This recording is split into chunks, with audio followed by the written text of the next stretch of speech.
toute façon, tous les matins, le ciel est différent. J'avais un maître de stage à l'époque qui me disait, s'il y a une chose qu'on peut regarder, il faut regarder le ciel. Il n'y aura jamais un nuage au même endroit tous les jours.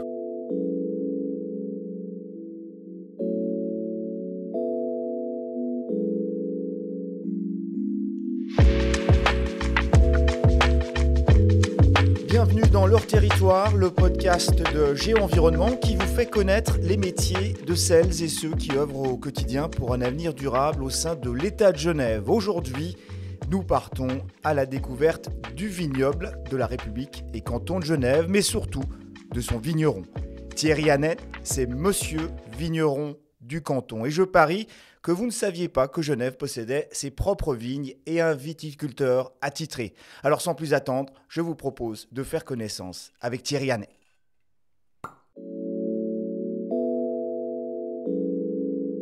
Thierry Annette, bonjour. Bonjour. Merci de venir à notre rencontre. Aujourd'hui, qui est le vigneron de la République et canton de Genève? Alors, voilà, j'ai 56 ans, un parcours dans le privé, et puis depuis août 2008, j'ai repris la succession de Maurice Duprat, qui était mon prédécesseur sur le vignoble et qui avait pris sa retraite. Donc voilà, l'État cherchait un remplaçant pour le vigneron de la République. Vigneron de la République, c'est une longue tradition. Depuis quand remonte cette profession au sein du canton de Genève? Alors, elle date du début des années 70. D'ailleurs, on va fêter le 50e millésime cette année, le 2023. Parce que le premier millésime qui a été étiqueté aux armes de la République, c'était 1974. Il y avait 300 bouteilles de Chasselas qui avaient été produites. Et l'occasion, alors 50 ans, l'occasion de faire la fête. Et vous allez sortir peut-être un vin particulier pour cette occasion? Non, je pense pas, mais par contre, on en a discuté un petit peu de créer peut-être un petit événement l'année prochaine, au moment où le 2023 sera en bouteille. On est en train de réfléchir à qu'est-ce qu'on peut faire pour marquer le coup. Musique d'avenir, on va en parler plus tard. En tout cas, Thierry Annette, quel est le but de votre travail? En quoi consiste cette profession de vigneron du canton? Alors, c'est une histoire qui remonte justement à la fin des années 60, où il y a un monsieur Eckert qui était agriculteur, propriétaire de vignes, de terrains sur le coteau de Bernay, Lully, et qui, dans son testament, finalement, il était vieux garçon, pas d'enfant, il a fait don de tous ses biens à l'État de Genève. Et il y avait 5 hectares, 6 hectares de vignes qu'on cultive toujours. Donc à l'époque, le Conseil d'État de l'époque s'est dit qu'est-ce qu'on fait de ces vignes, et puis ils ont décidé de les garder dans le giron de l'État, que l'État de Genève venait propriétaire viticole, et à la clé avait l'engagement d'un vigneron pour pouvoir s'occuper de ce vignoble. Genève a été le dernier canton suisse, enfin en tout cas suisse romand, à avoir son propre domaine. L'État de Neuchâtel est propriétaire de vignes, l'État de Vaud, l'État du Valais, il y a même des villes, la ville de Lausanne par exemple, a 5 domaines dans son giron finalement, 2 sur la côte, 3 dans le Lavaux. Donc c'est pas une Genferei comme on pourrait dire, comme les Suisses allemands diraient, voilà, c'était plutôt... Genève a rejoint à partir de ce moment-là les cantons viticoles, enfin les cantons propriétaires de vignes. Thierry Annette, un mot sur votre parcours avant de devenir vigneron. Par quelle étape professionnelle, académique, scolaire vous êtes passé? Alors, moi, j'ai commencé par faire l'Hulier, l'école d'horticulture, où on apprenait à l'époque 5 métiers de front, on faisait 5 CFC en même temps, et puis moi, ce qui me plaisait le plus, c'était l'arboriculture fruitière. Et puis le professeur qui nous donnait ses cours d'arboriculture fruitière, il m'a dit, comme vous êtes pas, il n'y avait pas d'exploitation à reprendre, mes parents ne sont pas du métier, ne sont pas agriculteurs, ça remonte à une génération, mon grand-père maternel était agriculteur, j'ai un oncle, enfin 2 oncles qui sont aussi agriculteurs dans le canton de Vaud, mais enfin voilà, pas, en direct, pas de domaine à reprendre, et ce professeur m'a dit, faites de la viticulture, ça vous fait un papier de plus dans la poche. Parce que c'est vrai que quand on fait Genève-Lausanne, on voit bien, il y a des vergers des 2 côtés de l'autoroute, et puis quand on regarde le Jura, il y a de la vigne. Les gens ont souvent les 2 choses, ils ont des arbres et de la vigne. Donc c'est un peu par dépit que vous avez commencé ça? Pas par dépit, je voulais faire l'école supérieure, ce qu'on appelait l'école supérieure d'arboriculture, viticulture, œnologie, qui se passe à Changin. Donc il fallait que j'ai un stage en viticulture. Là, je suis parti une année en Valais, au domaine du Mont d'Or, à Sion, pour pouvoir apprendre la viticulture. Et puis les choses finalement se sont enchaînées. Après l'école, j'ai fait plus que de travailler dans le monde du vin. Thierry Annette, quelle est la différence, ou plutôt, y a-t-il une différence entre vous viticulteurs, vignobles de la République et canton de Genève, et les autres viticulteurs du canton? Non, le travail il reste le même. La vigne n'est pas fonctionnaire. On travaille avec la nature, avec les saisons. Donc, la seule différence, moi, on me donne l'opportunité avec ce vignoble de l'État de faire beaucoup d'essais. C'est ce qui justifie qu'il soit toujours là, en partie d'ailleurs. C'est qu'on est au service de nos collègues du privé. On essaye de mettre chaque année des essais, que ce soit viticoles, œnologiques. On fait ça en collaboration avec la station de viticulture et d'œnologie qui se trouve à Plan-les-Ouates. Donc, mais autrement, voilà, la vigne, elle pousse la même chose à l'État que ce qu'elle pousse chez les privés. C'est ça, le domaine viticole du canton de Genève a aussi un rôle de laboratoire en plein air. Le but, c'est de trouver quelque chose, d'apporter quelque chose à la viticulture genevoise. Voilà, le but, c'est si possible d'aider la profession, de trouver des solutions. On travaille beaucoup par exemple sur les enherbements depuis plusieurs années, parce que c'est une problématique qui touche beaucoup de vignerons. Enfin, on recherche pour amener de la biodiversité. On a été les premiers sur le canton à avoir du Divico et du Divona, des cépages résistants, parce que ça, Changin nous avait contactés au moment où ils ont voulu élargir les essais. Donc, nous, on les a depuis 2009 en essai, maintenant en production. On fait des bouteilles chaque année de Divico et de Divona. Donc on est beaucoup en relation avec EPIA, par exemple, qui est les futurs ingénieurs en agronomie, qui viennent quasiment chaque année. Il y a des travaux de bachelor qui ont lieu sur le domaine. On reste toujours en contact avec Agroscope aussi, donc la recherche agronomique de Changin, qui nous confie des fois, qui fait appel à nous pour faire des essais, ou pour élargir justement les essais, parce que ce qui se fait à Nyon ne va peut-être pas donner les mêmes résultats à Genève. Vous êtes en effet un peu viticulteur, un peu, je dirais, scientifique, en tout cas chercheur. Vous avez cette curiosité de trouver le petit plus qui permettra de faire avancer la cause du vin à Genève. C'est ce qui fait l'intérêt d'être vigneron de l'État finalement, parce qu'on a l'opportunité de pouvoir mettre en place ces essais. Alors, il y a des viticulteurs privés qui font aussi leurs essais propres, mais disons que moi je peux me permettre de tirer l'élastique un peu jusqu'au point de rupture, parce que voilà, l'État va pas être en péril s'il y a quelque chose qui ne fonctionne pas au final. Parlez-nous justement, vous l'avez esquissé tout à l'heure, ce vin typique, ce Divico genevois, il se démarque des autres vins par un certain nombre de caractéristiques. Si vous avez l'occasion d'en déguster, enfin d'en avoir dans un verre, c'est déjà un vin qui est très foncé. Ça, c'est une de ses particularités. Ça veut dire quoi, un vin très foncé? C'est qu'il est riche en anthocyanes, en polyphénol, donc il a une couleur qui est très prononcée. L'avantage, voilà, ce but, c'est Divico et Divona, qui est sa sœur, sont des cépages résistants aux maladies. On a deux ennemis principaux qui sont des champignons, le mildiou et l'oïdium, et qui demandent des traitements, qu'ils soient bio ou pas bio.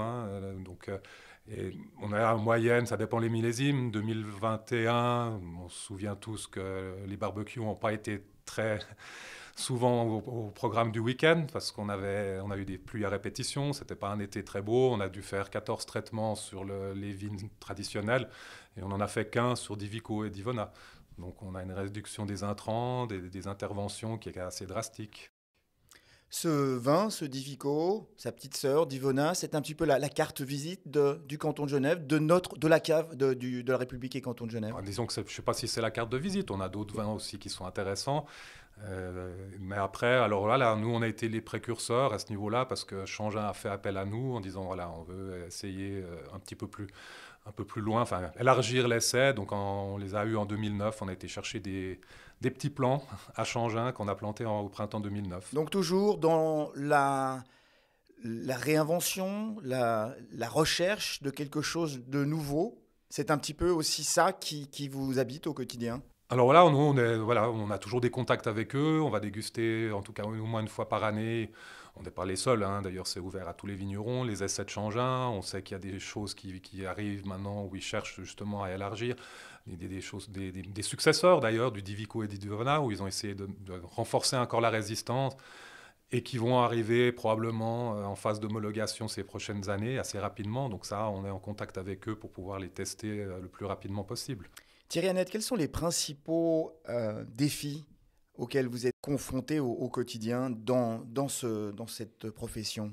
Depuis quelques années, c'est surtout le dérèglement climatique, hein.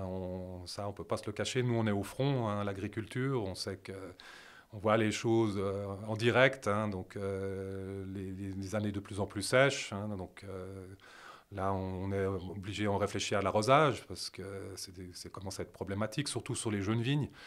On a été obligé l'année passée d'arroser 3-4 fois des jeunes vignes, des plantations, des vignes de 2-3 ans qui ont un enracinement encore superficiel, qui ne va pas suffisamment profondément pour chercher l'eau. La vigne, elle a la capacité d'aller chercher l'eau, mais quand elle est jeune, c'est comme un enfant, elle n'a encore pas tout son système racinaire qui est fait.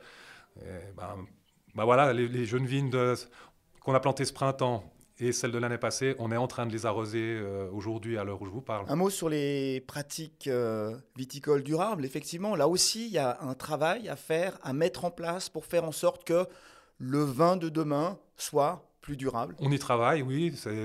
C'est un équilibre qui n'est pas toujours évident à trouver, hein. Le bio, par exemple, nous, on travaille qu'avec des produits homologués bio sur le domaine.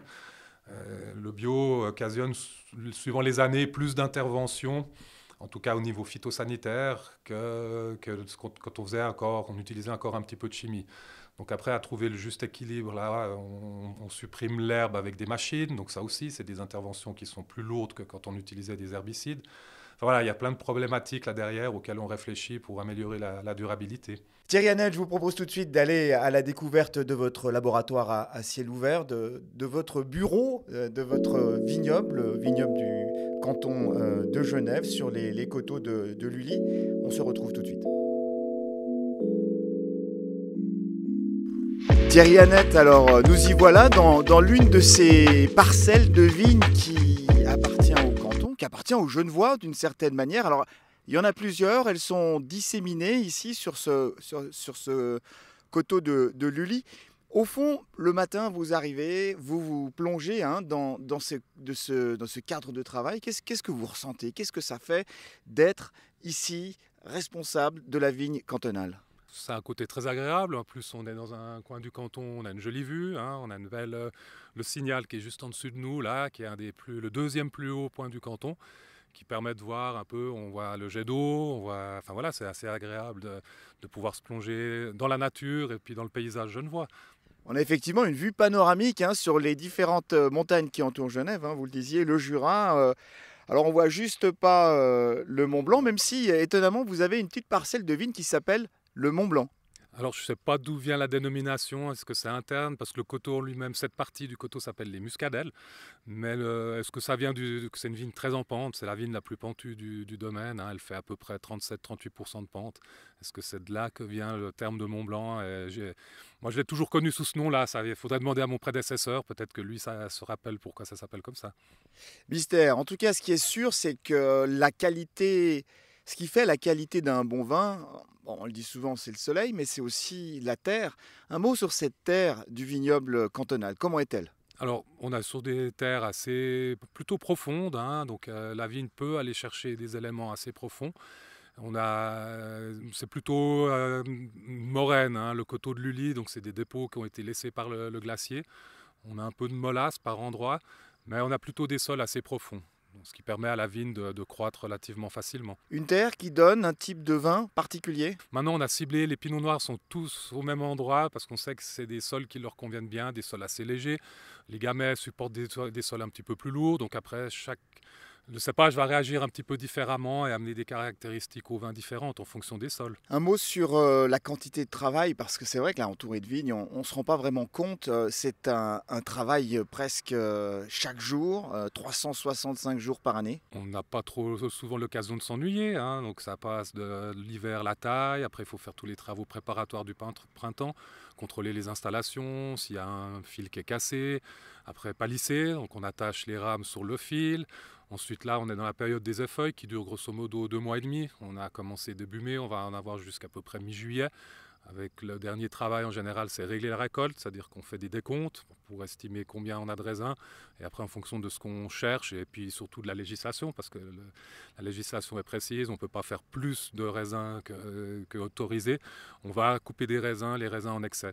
Est-ce que c'est un métier qui vous surprend encore après toutes ces années en tant que vigneron? Est-ce qu'il y a toujours quelque chose, une part d'émerveillement? La nature est toujours surprenante.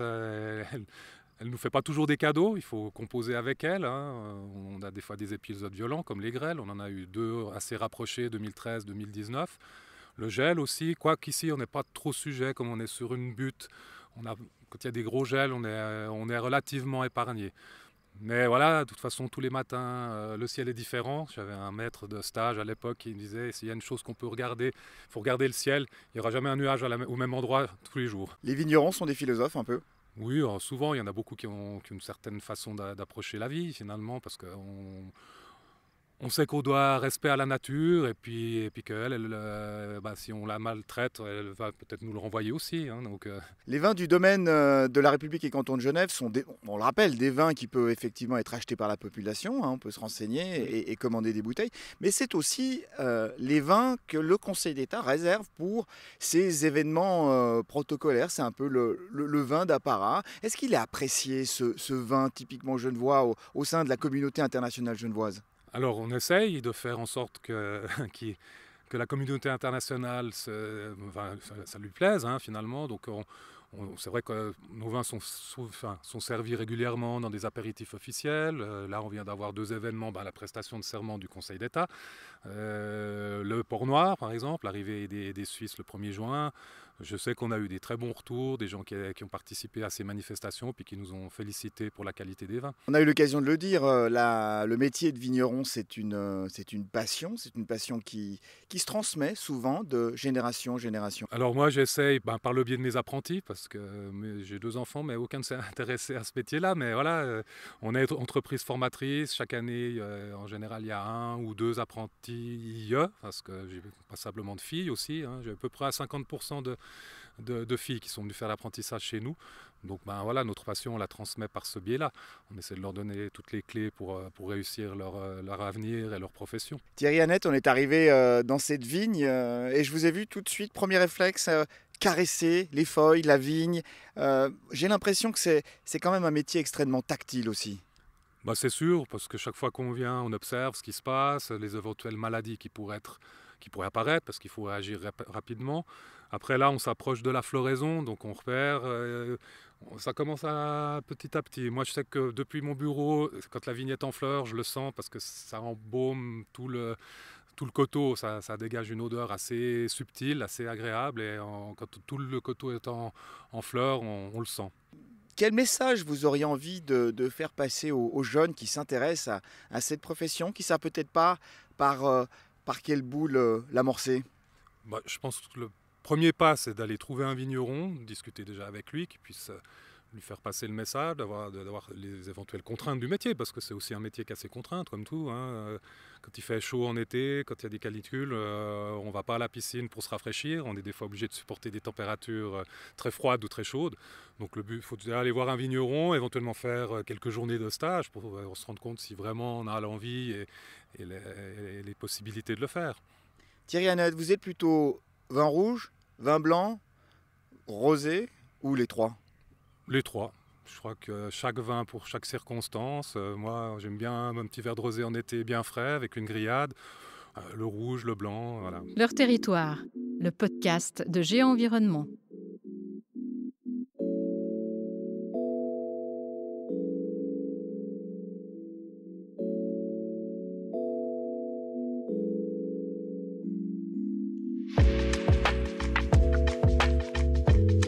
Thierry Annette, de retour en studio après cette belle balade bucolique dans les vignes du canton de Genève.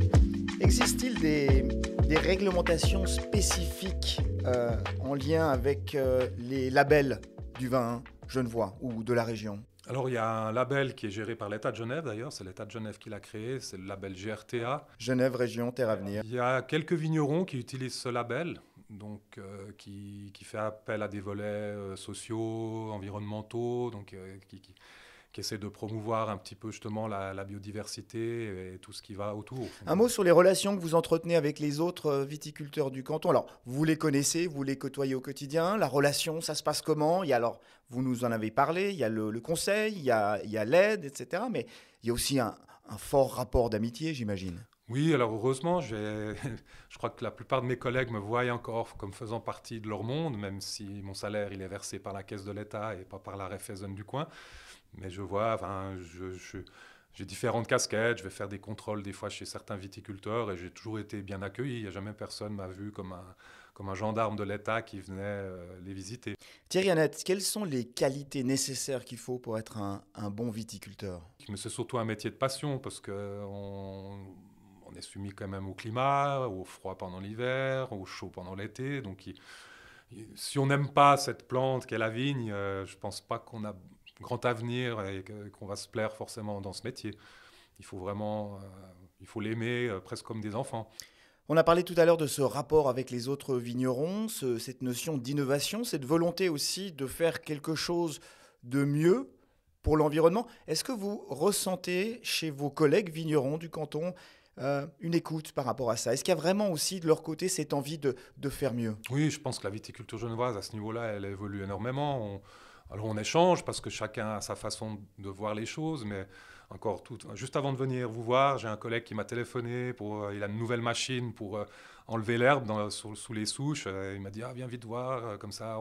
Donc c'est un échange, on n'est pas les seuls, on n'a pas l'exclusivité de l'innovation et de la recherche, mais après on échange sur les différents types de machines qui existent, après de dire celle-là elle est un peu mieux, celle-là elle sert à ça, enfin voilà, donc c'est un échange, c'est pas, je pense que c'est plutôt sur les vignerons cherchent aussi de leur côté, hein. Il n'y a pas que le vignoble de l'État qui fait ce genre de démarche, donc nous on est là parmi les autres, on peut les aider pour certaines choses, on peut leur donner un appui, mais voilà, on n'a pas l'exclusivité de l'innovation. Thierry Annette, vous êtes un homme du terrain, hein, vous passez effectivement la plupart de votre temps au cœur de cette vigne, contact avec la terre, avec le ciel.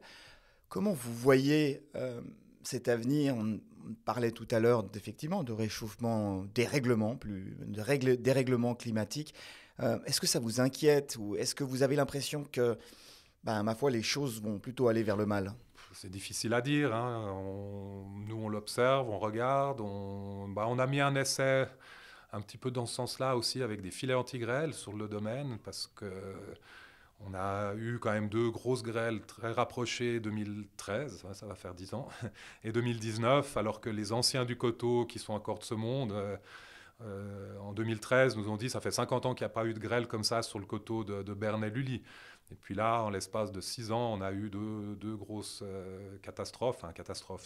Voilà, on a perdu beaucoup de raisins, donc on a mis en place un essai avec différents modèles de filets anti-grêle. Maintenant, ce sera à la génération, alors c'est ce qu'on transmet. Moi, j'ai mes apprentis, je leur dis, voilà, rien n'est écrit, tout se transforme. À chaque génération, son lot de réflexion et de réfléchir comment ils vont pouvoir gérer ces changements. Est-ce que ça passera par l'arrosage? Est-ce que ça passera par des choix de cépages qui pourraient changer aussi, hein? On sait qu'il y a certaines régions viticoles traditionnelles qui commencent à se poser des questions sur est-ce que les cépages qu'ils cultivent depuis 100 ou 150 ans seront toujours d'actualité dans une vingtaine d'années. Ça, c'est l'avenir qui le dira. L'avenir nous le dira. Thierry Annette qui dit rentrée, septembre, octobre, c'est bien évidemment la période des vendanges, hein. C'est un événement assez important à Genève, assez festif. Vous pouvez nous en dire quelques mots? C'est la conclusion justement d'une année de travail, hein. L'année du vigneron, elle ne se limite pas aux vendanges, justement. On commence l'hiver par la taille, le palissage. Il faut mettre tout en place pour la saison. En ce moment, on est dans la partie, ce qu'on appelle les effeuilles, qui est une succession de travaux d'ailleurs, hein. On vient de finir l'ébourgeonnage, où on choisit les pousses qui vont donner les raisins.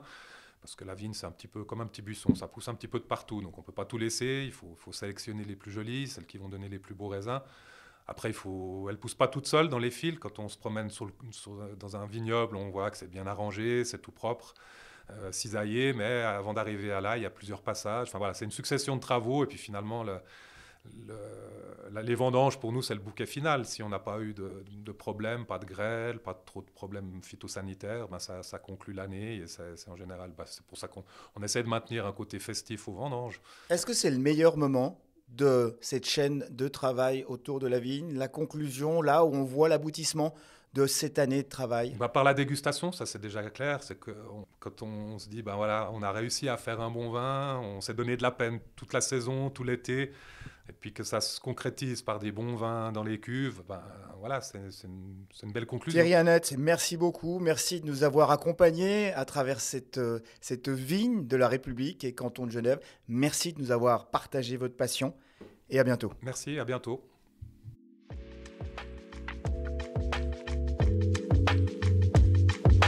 Voilà, c'est la fin de cet épisode de Leur Territoire, le podcast de Géenvironnement. J'espère que vous avez eu du plaisir à découvrir l'incroyable vie du domaine de la République et canton de Genève et surtout de son vigneron Thierry Annette.